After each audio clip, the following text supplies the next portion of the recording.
BPFनि दैदेनगिरिफ्रा जौ फाग्ला मेन्टेलि क्रेक बे बाथ्राखौ सोर बुंदों नोंथांमोना गासिबो मोनथिजोबखाबाय जानो हागौ। बिथांमोना खारन जौ फाग्ला मेन्टेलि क्रेक गोनां मानसि गोजा जाय नांथानानै BPF खालामगासिनो दङ बिथांमोननि बाथ्राखौ जोंनि खुगानिफ्राय बारा समायलिया। गिबियावनो नोंथांमोनखौ आंनि इउटुब चेनेलाव सिगाङावनो बरायग्रोबाय। आं दिनै नोंथांमोननि थाखाय माखासे निउस आपडेट लाना फैदों। गिबियावनो जाहैबाय मैया मुसलपुरावहाय जेब्ला UPPLनि जयनिं सेरेमनि प्रग्राम जादोंमोन अब्ला बे प्रग्रामावहाय जोंनि BTCनि EM राकेश ब्रह्म बिथाङा बुंदों जे BPFनि दैदेनगिरिफ्रा बा सापर्टारफोरा गासिबो जौ फाग्ला मेन्टेलि क्रेक होननानै बिथाङा बुंदों आरोना। दा बे बाथ्राखौहाय बिथाङा माबोरै बुंखो, सासे EM जानानै बुंनाङै खोथाफोरखौ माबोरै बुंनो हाखो, नोंथांमोना खोनायोबा बुजिगोन आरोना बिथाङा मा लाइनाव बुंदों। मा लाइनाव बुंदों माने बिथांनि आवाजखौ खोनायोबा नोंथांमोना थारमाने खोनासंथावजाया आरोना। लावखारनि रायलायनाय स्टाइल बुंनो थाङोब्ला बिथांनि बे रायलायनाय अडिअ'खौहाय जेनेबा मानसिखौ खिथालासिनो सोरनोबा खोनासंहोयोबा आरोना, मानसिखौ खिथालासिनो भिडिअखौ खिथालासिनो खालि साउन्डखौल' सोरनोबा खिथायोबा बा खोनासंहोयोबा डाइरेक्ट 100% बुंगोन आरोना बै खोनासंग्रा मानसिया सोर लावखार बेलाय होननानै। थारमाने बिथांनि रायलायनाय स्टाइलानो बेबायदि आरोना। मानो होनबा बिथाङा सिगांबो अनेक बिदिनो बुंबोबाय, सोरनिबा गारि नुब्ला अन्थाइ खुबैनांगौ होननानैहाय फोरोंबोनाय, सोरबाखौबा नुयोबा सोरबा फैयोबा जुमुदै मुजुला हरनांगौ होननानै बिथाङा अनेक बिदिनो बुंबोदों आरोना। बुंथावजायै खोथा, सासे EMनिफ्राय बिदि खोनासंथावजाया आरोना। आरो बिथाङा बुंबावदों आरोना BPFआ बारि खनानि सियाल, ओमफ्राय BPFनि खोथा रायलायोब्ला जेबो खामानि जाया बा जेबो खामानियाव गैया, टाइम पास खालामनायसो जायो होननानै बिथाङा बुंबावदों आरोना। दा सासे EMनिफ्राय बेबायदि खोथा ओंखारनाङा आरोना। जोबोद दुखुनांथाव आरोना बेबायदि सासे लेडार, सासे दैदेनगिरिफोरनि खुगानिफ्राय बेबायदि ओंखारथावा आरोना। मानो होनबा बिथाङा मटिभेसनसो होनांगौ, गियानसो होनांगौ आरोना। सानांगौ रायजो राजानो मोजां मेसेजसो हरनांगौ। दा बिथाङा सोरखौबा खुबैनो थिननाय, सोरखौबा मुजुलानो थिननाय, सोरखौबा जौ फाग्ला, मा जाखो बेलाय?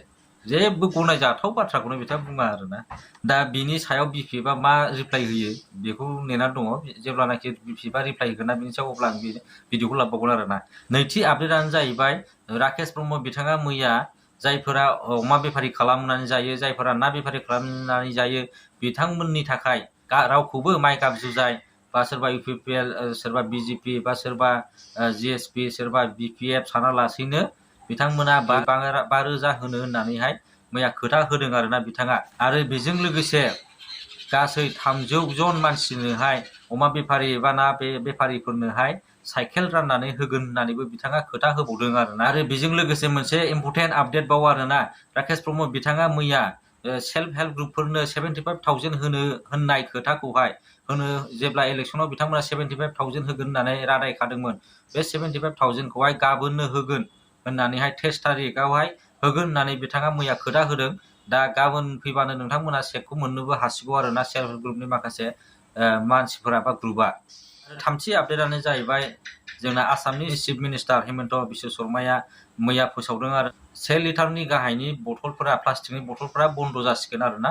2 अक्ट'बरनिफ्राय बन्द जासिगोन। बेजों लोगोसे 200 लिटार पेकेट, 500 लिटार बथल, ओमफ्राय 750 750 लिटार बथलफोरा 2 तारिखनिफ्राय बन्द जासिगोन आरोना। बेखौ फोसावदों। ब्रैथि आपडेटआनो जाहैबाय आसाम केबिनेटआ BTRनि थाखाय मोनसे बाजेट हरनो नागिरदों। बेयो पास जाबाय आरोना। गासै 400 कौटि रां BTR सरकारनोहाय हरनो नागिरदों BTRनि डेभेलपमेन्टनि थाखाय। दिनैनि आपडेटआ एसेनोसै। आरो आं जोबथारनायाव मोनसे कुइसन सोंनो नागिरदों नोंथांमोना मेसेज हरबानो जाबाय जे बिथाङा जे नोङो राकेश ब्रह्म बिथाङा जे नोङो बुंनाङै खोथा बिथाङा बुङो, सासे EM जानानै जौ फाग्ला, सोरनिबा गारि नुब्ला खुबैनांगौ, अन्थाइ खुबैनांगौ, ओमफ्राय सोरनिबा मोखां नुब्ला मुजुलानांगौ, जौ फाग्ला मेन्टेलि क्रेक होननानै बिथाङा जे मोनसे बेफोरबायदि खोथा बुंबाय थायो। दा नोंथांमोना मा सानो? बिथांनि खोथा रायलायनाया थारैनो साबजाथाव नामा? नोंथांमोनाबो मेसेज बा कमेन्ट हरनो हागोन आरो आं बे कमेन्टनि सायावहाय भिडिअ बानायबावगोन आरो। बिदिब्ला बयबो कमेन्ट हरबानो जाबाय। दिनैनि भिडिअआ एसेनोसै। बयबो मोजाङै थाबानो जाबाय, गोजोनै थाबानो जाबाय। बाय बाय।